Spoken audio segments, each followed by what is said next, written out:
বিসমিল্লাহির রহমানির রহিম। পরম করুণাময় অসীম দয়ালু আল্লাহর নামে শুরু করছি।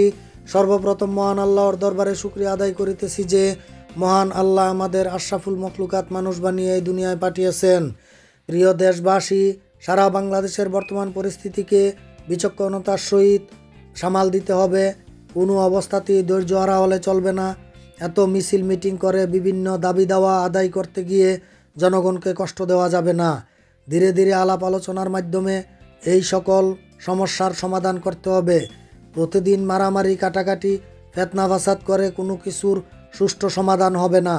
রাস্তা অবরোধ করে যানজটের সৃষ্টি করে জনদুর্ভোগের সৃষ্টি করা যাবে না। আর যে কোনো আইন পাশ করে তা বাস্তবায়ন করতে গেলে সাধারণ গরিব মানুষগুলোকে কিছু সময় দিতে হবে।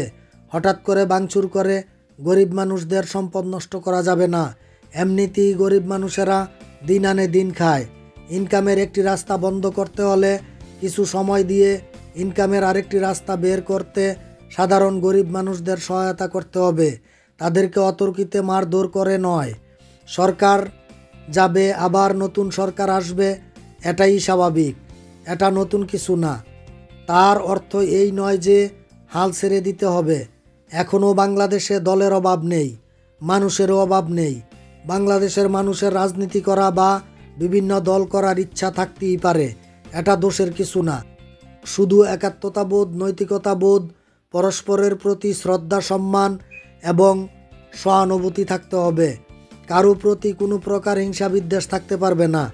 আমি আগেও আমার ইউটিউব চ্যানেল দেশ গড়ার লক্ষ্যে এবং আমার ফেসবুক পেজে এই সমস্ত ব্যাপারে বিস্তারিত আলোচনা করেছি।